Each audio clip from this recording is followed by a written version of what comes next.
वैसी तो हैदराबाद चला जाएगा। तब तब तुमको कौन बचाएगा? इस ओवैसी के चक्कर में गुंडागर्दी मत करने लग जाना। इस ओवैसी के चक्कर में अगर गुंडा बनने की कोशिश की तो योगी जी के लक्ष्य से तुमको कौन बचाएगा? योगी बाबा के बुलडोजर से तुमको कौन बचाएगा? और अगर किसी को अभी समझ ना आया हो तो जाके मुख्तार अंसारी से पूछ लेना, जाके आजम खान से पूछ लेना। अभी तो 300 सीट वाला चल रहा था, अभी जनवरी के बाद से 350 सीट वाला बुलडोजर चलेगा। नमस्कार, आप देख रहे हैं द रणनीति। मैं हूं मोहम्मद अफजल आलम। दंगाई कपिल मिश्रा, जिनका काम है दंगा भड़काना, माहौल खराब करना और नफरत फैलाना, एक बार फिर वो अपने काम में एक्टिव हो चुके हैं। उत्तर प्रदेश का चुनाव आ रहा है तो भारतीय जनता पार्टी को कैसे फायदा पहुंचाया जाए, कैसे हिंदुओं को मोबिलाइज किया जाए, कैसे हिंदुओं को भड़काया जाए, इसके लिए आप कपिल मिश्रा को उतारा गया है। कपिल मिश्रा ने खुलकर मुसलमानों को चेतावनी दे डाली है और यह कह डाला है कि मुसलमानों, तुम पर योगी जी का बुलडोजर चढ़ाया जाएगा। क्या कहा है उन्होंने मैं आपको सुनाऊंगा, लेकिन उत्तर प्रदेश का चुनाव जैसे जैसे करीब आ रहा है वैसे वैसे धर्म युद्ध समझो, एक तरह से समझे कि धर्म युद्ध हो रहा है। एक तरफ से मुसलमानों को लड़ाया जा रहा है हिंदुओं से, तो दूसरी तरफ हिंदुओं को मुसलमानों से लड़ाया जा रहा है। और आपको बता दे कि पहले मुसलमानों को डराया जाता था कि भारतीय जनता पार्टी आ जाएगी, भारतीय जनता पार्टी आ जाएगी, उनके डर दिखाकर वोट लिया जाता। लेकिन अब माहौल उल्टा हो चुका है।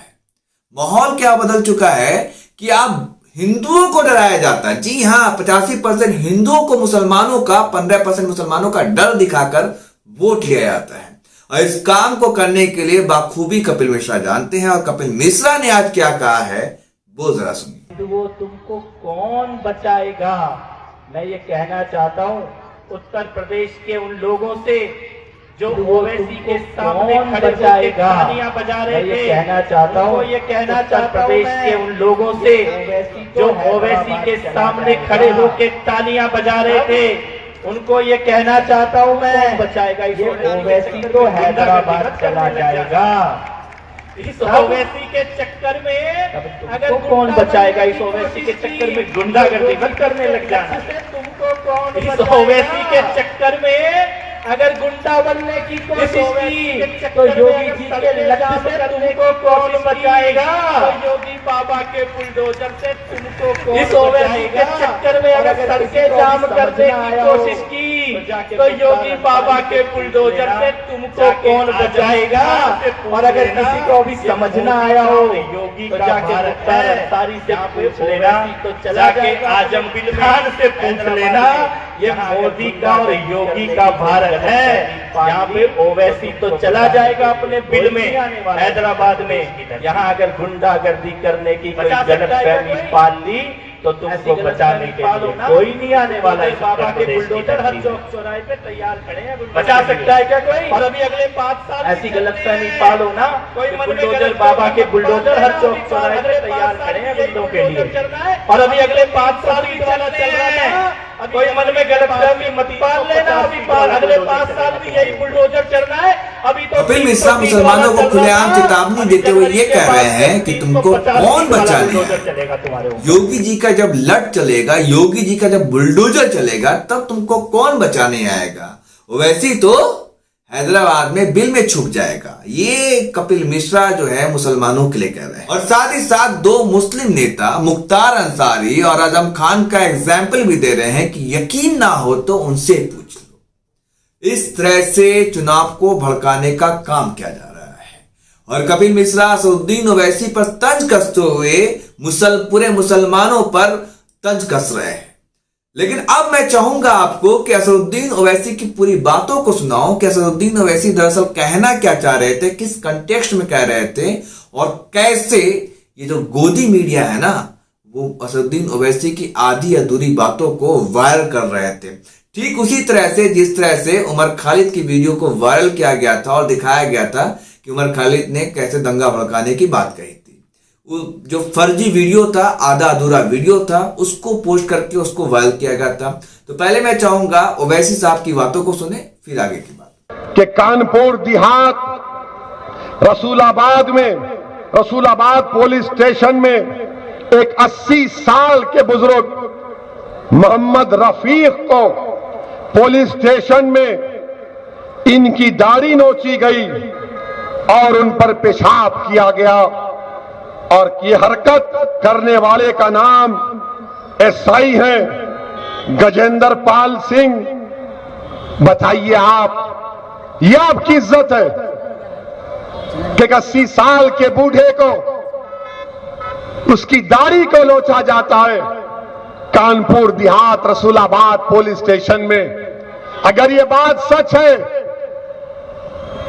तो शर्मिंदगी नहीं बल्कि तकलीफ होती है कि तुमने दाढ़ी देखी और कहा कि इसकी दाढ़ी को नोचा जाएगा। क्या हमारी दाढ़ी से तुमको नफरत क्यों है? 80 साल के बूढ़े से तुम ये हरकत करते हो। मैं तो उन पुलिस के लोगों से कहना चाह रहा हूं, याद रखो मेरी इस बात को, हमेशा योगी मुख्यमंत्री नहीं रहेगा।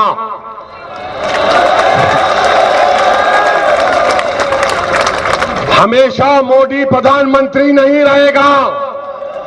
और हम मुसलमान वक्त के एतबार से खामोश जरूर हैं, मगर याद रखो हम तुम्हारे जुल्म को भूलने वाले नहीं हैं। हम तुम्हारे जुल्म को याद रखेंगे। अल्लाह अपनी ताकत के जरिए तुमको निस्तो नाबूद करेगा इंशाअल्लाह ताला। और हम याद रखेंगे, हालात बदलेंगे। जब कौन बचाने आएगा तुमको? जब योगी अपने मठ में चले जाएंगे, मोदी पहाड़ों में चले जाएंगे, हो सकता है या कहीं पर जाकर रहेंगे। जब कौन आएगा हम नहीं भूलेंगे, याद रखो। तो सुना आपने, असदुद्दीन ओवैसी ये बता रहे हैं कि कानपुर में एक 80 साल के बुजुर्ग पुलिस ने किस तरह से उन पर जुल्म ज्यादती की थी। इस पर असदुद्दीन ओवैसी ने यह कहा था कि हमेशा मोदी मुख्यमंत्री नहीं रहेंगे, हमेशा प्रधानमंत्री नरेंद्र मोदी नहीं रहेंगे। जब मोदी मठ गुफा में चले जाएंगे, योगी मठ में चले जाएंगे, तब तुमको कौन बचाने आएगा। उनका तात्पर्य, उनका कहने का मकसद अलग था, लेकिन उनकी बातों को ऐसे दिखाया गया कि वो हिंदुओं को डरा रहे हैं, वो हिंदुओं को डराने और धमकाने की कोशिश कर रहे हैं, जो कि सरासर गलत थी। और इसी पर तंज कसते हुए कपिल मिश्रा ने पूरी की पूरी मुस्लिम कम्युनिटी को एक तरह से इन्होंने जो है चेतावनी दे डाली है, चुनौती दे डाली है।